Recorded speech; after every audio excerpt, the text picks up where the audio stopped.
In the last video, we looked at the Loudmax. In this video, we're going to look at a tool that a lot of people are very intimidated by, but that's really phenomenal, especially if you need to just pump gain into something in a pretty transparent way. And that is the limiter number 6. So for my money, this is actually and it's free, so that's lucky. But in terms of all the options that are out there, this is one that I actually really prefer over some of the commercial products, things that are $100, $200. This one does the job and gives you a lot of variety. So we're going to try to walk through this plugin a little bit and just give you some ideas of what it's capable of, because what we're listening for and comparing all of these is the character. So the one downside to the Loudmax for this genre of music, for this context, is how you can really hear the release. You can really hear it pump. And for some styles, that works great. For others, like this, it kind of sticks out. And so you're hesitant to really drive it in too hard because of the result of that and how aggressive it was on that last hit. Now with this guy, and specifically here with our final stage, this is what you can call the sonic maximizer here all the way to the right.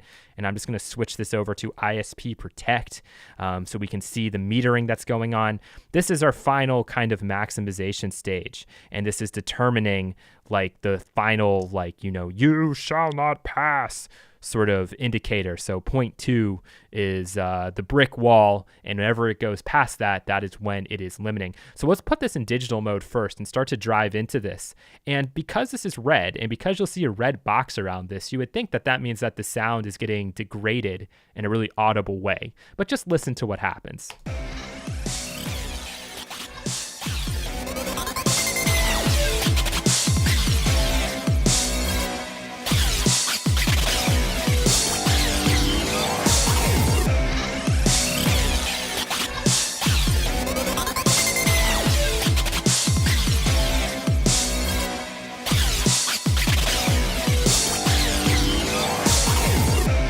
Right? Especially with that last hit, just how much more transparent is that? It's a night and day difference. The one area it does struggle is with the initial transient on the snare drum. On those first two snare drums, you'll kind of hear it pop, and not really in a flattering way.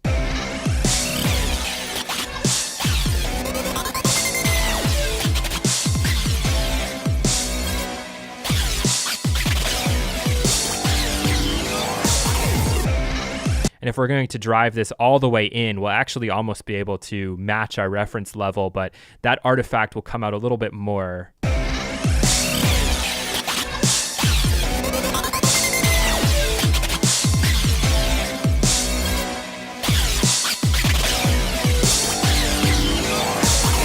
So you probably heard a little bit of the crackling there.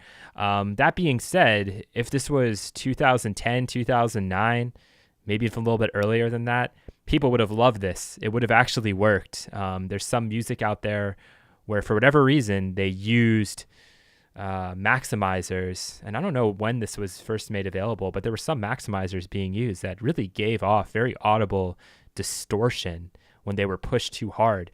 And this doesn't even do it that much. I mean, that's what's so amazing about this. It's blinking red. Everything that you're doing here seems wrong. We're not even seeing gain reduction on this meter because we're using the digital mode, right? We're not even actually going into any of these ISP protects. And if I go and I change the oversampling to 4 times, it might even eliminate some of those distortion crackles a little bit. So let's try that.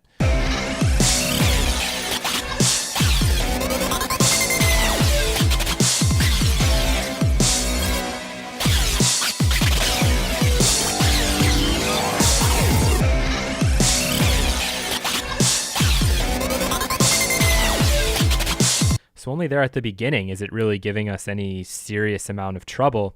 And I can actually even make this work sound even more clean by going into these ISP protect modes. And you might be wondering, like, okay, there's so many other features and modules in here. Why are you just sticking to this one? Well, that's because this is where you get the transparent loudness. These other modules in here are very much character driven, and I'll talk more about that as we move forward. This is very transparent. So we have an ISP fast and ISP precise mode. Let's start with ISP fast, bring this back to 0 and see if we can come to something that we like. I'm going to go to 12 dB since I know we're going to be going beyond 3 dB. It's encouraging you to not drive things too crazy, but hey, What's the fun in that? We're going to really push things over the top here. And I'm going to start driving this in. It's amazing how clean this still sounds.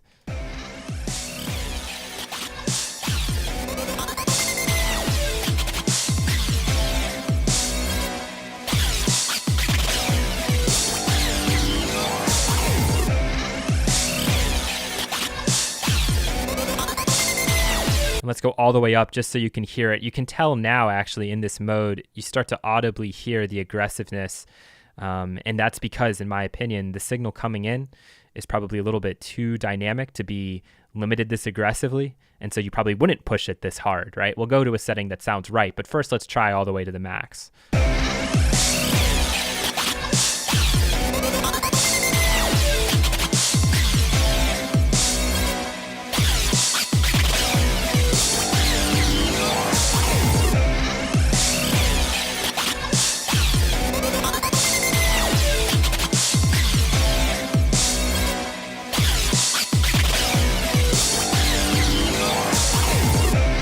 Right, so with the precise, I actually do, I think in this case, prefer fast mode.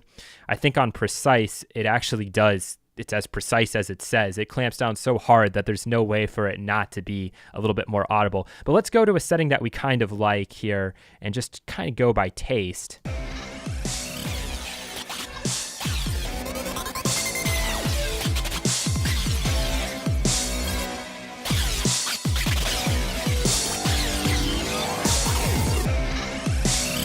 I maybe go harder.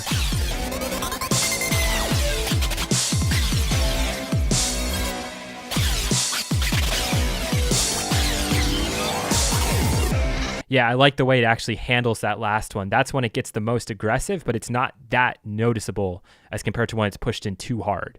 Okay, so this would probably be a pretty nice setting. Let's listen to it on the precise and just see what difference. We'll play it first on fast.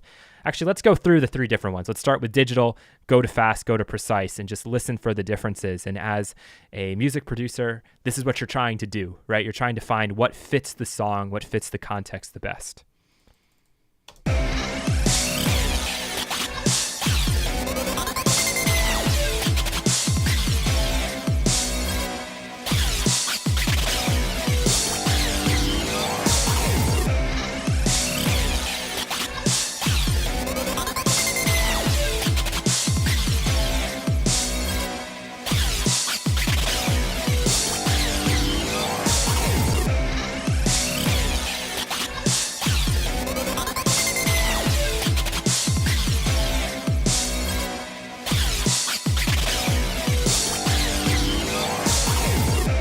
So what's interesting about that is they are three very distinct sounds. And I think don't get discouraged, for example, if you don't prefer what I prefer. And that's because we're different and we're listening to different things, and that's okay. There's no right or wrong answer here. If it was me, I'd almost prefer probably ISP fast, but I also like the way the digital one sounds, even if it is causing some kind of artifacting. Right? There's no right or wrong answer here. It might give me some problems if I try to go and submit this to iTunes, but then again, maybe not. It's still clamping down here at -0.2. It's showing me that I'm in an okay range there. So this is the one that's responsible for the sheer loudness, that final output. But we also have in here things like a clipper. So the difference between the clipper and something like this final maximization stage is that the clipper is going to have more character. You're really going to kind of hear it, and you kind of want to hear it. That's the point. So we have a threshold here now at -0.3 instead of -0.2, and that's because you're designed to use a lot of these guys together, kind of like how we had the two loud maxes and we had those different threshold values. One was like at -1, the other was at -0.2. It's the same kind of idea in here. I could go and I could put this to like -1 and use it there and then go for extra gain here. But in this particular case, in this particular context, I'd probably want to just go with whatever the cleanest option is and not even use the clipper. But just so you can listen to it, we're going to use the clipper as if we were using this final output stage here. And this will probably still get some use, but if I go to -0.2 here and -0.2 here, it really shouldn't. So let's go in here and kind of mess around with this guy, add gain, adjust the knee, and so forth, turn it on. We have the option between normal, mid-side, and multi-band. You can experiment with that. I think I'm just going to stick to normal, mainly because I feel okay with those other balances, mid-side balance, multi-band, in terms of what's going on. But again, personal taste sort of thing.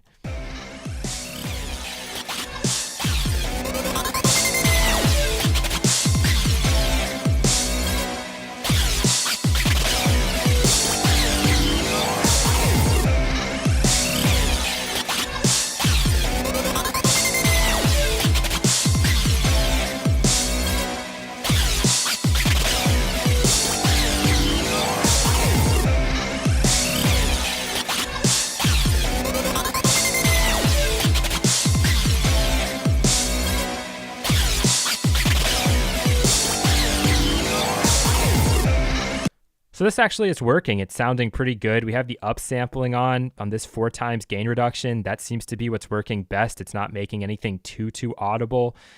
We could, in theory, if we brought this threshold down, really start to hear the characteristic of this. So I'll try that so you can hear it. It's not probably going to sound very good, but you can do it.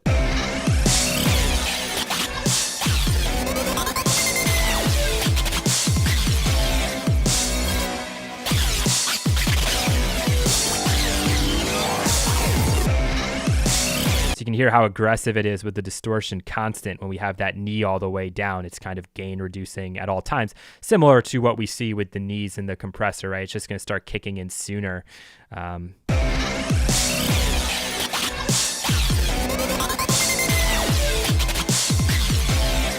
notice what it also is doing to the RMS. All right, that's probably the key with the clipper, is how much more it reduces that RMS. That has to do with the distortion. So when we put these two in combination with one another, we should be able to see something very similar to our reference. So I'll try to set that up, and I'll try to keep it as clean as possible. Always easier said than done.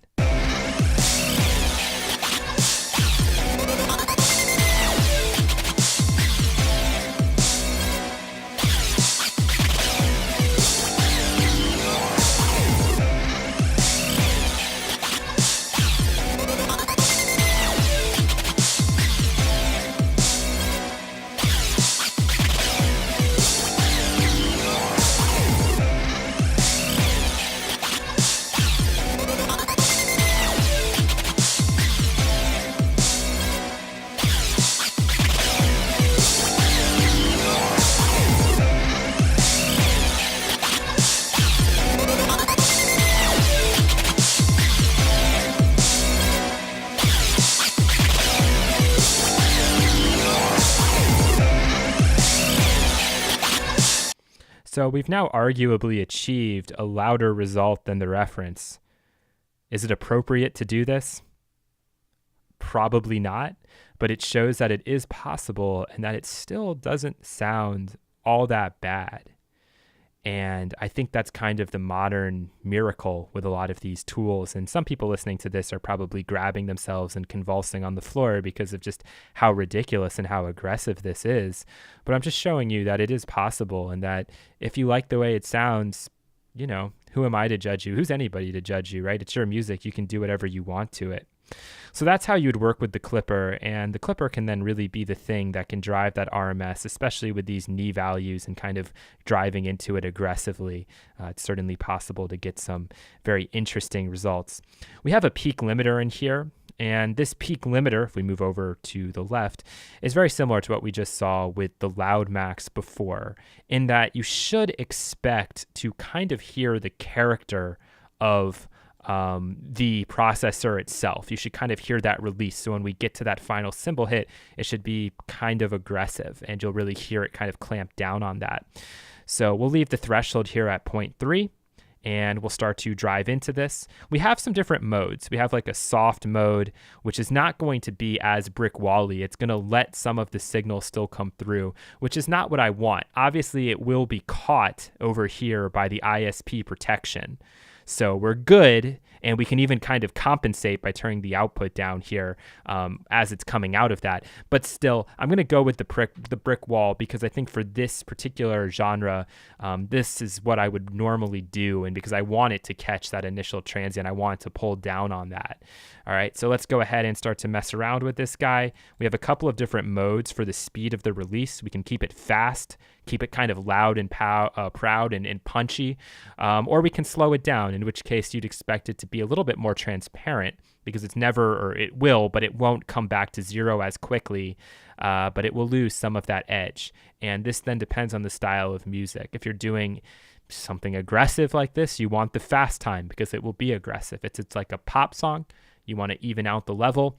I'd, probably mostly stick with this guy, but you could slow this down and it would have a similar effect. We also have these different modes here. And I'm not going to go over what each of these does. You can read about it, but really it is about using your ear. And I know which one I usually tend to prefer. So I'll pull back on this and we'll see if you agree with me. All right, let's put it into 12 mode, dB of gain reduction. So you can see that we're on the right setting here on peak. And let's start to drive in.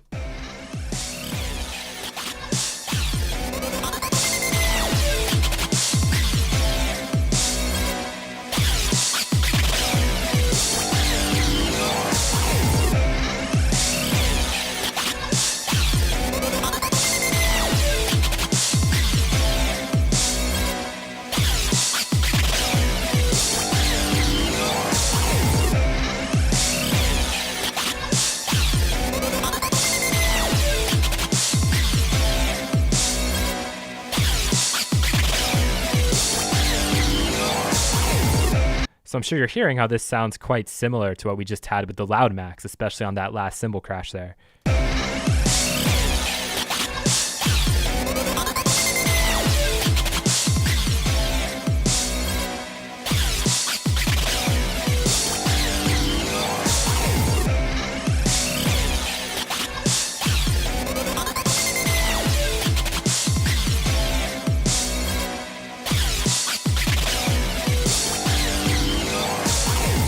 So you can hear how that ends up making a little more transparent. I tend to prefer type A, at least for this particular song, but always go through and kind of try those out and see what you like. And again, I think in this example, I'm not sure if I'd even really necessarily use the peak limiter. We can try to put it just to mode on as compared to linked and see what that does. This basically means that the left and right channels are going to operate independently for the limiting, which can be useful. I kind of like them linked. I like the continuity of that, but this can get you some interesting results.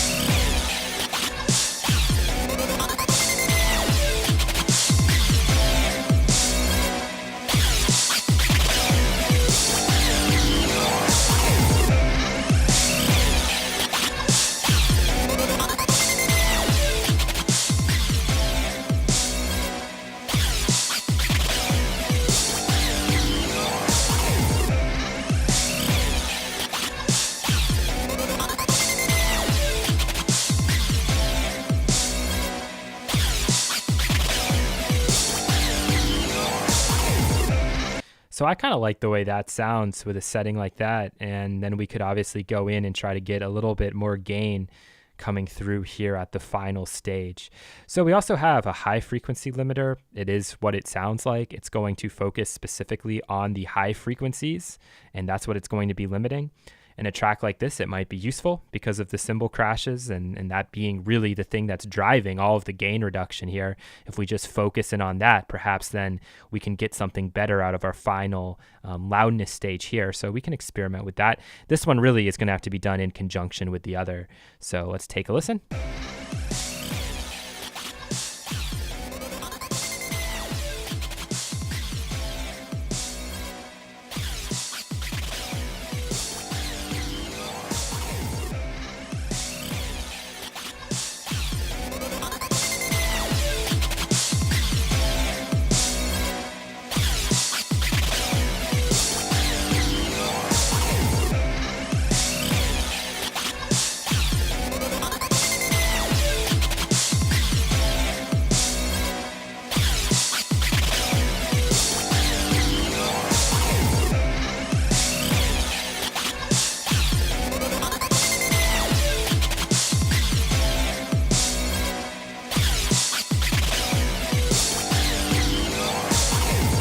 right? So I'm not even hearing the greatest difference in the world, probably because my ears are fatigued at this point. But for me, I could get away with probably just using this final protection. Now, there's also a compressor in here, and I don't think we're going to look at the compressor because we've spent so much time and because it's not going to really make a difference in this track.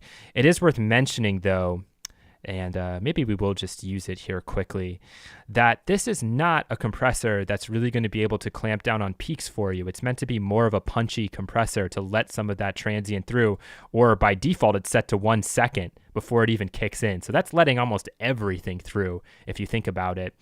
And the reason you'd have something like this, and there's actually a couple of reasons, so I'll talk about those and hopefully then you can apply this, is first of all, if your track comes in and it is very lifeless already in terms of dynamic, which this track is not.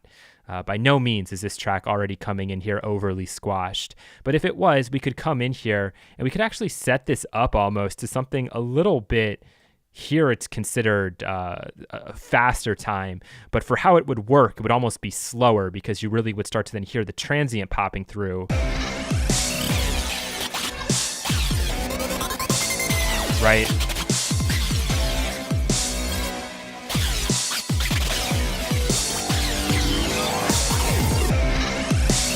You can hear that punch coming through even at basically the fastest time. That's because this is a very slow compressor. Now, what you could do alternatively is flip the signal flow on this and say, okay, we're going to go limiter into compressor.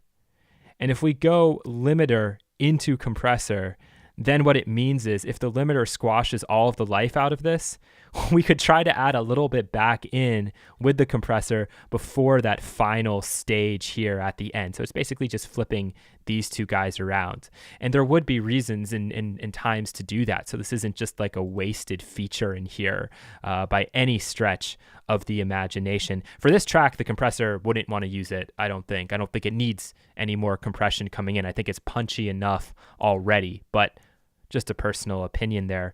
So this is a very long video, but it goes to show just how much is possible and how much is out there. And you don't have to be intimidated by this plugin. I know a lot of people are, but you don't have to be. You can even just stick with what you have going on over here, and that's usually more than enough. So we saw with this plugin that it is possible for us to match our reference track, albeit very aggressively, but it is possible, and something that you can mess around with. It all comes down to your personal taste, and I never want to tell you to do or not to do something. It's up to you to make those decisions on your own. These are the concepts. Now go out and do something with it.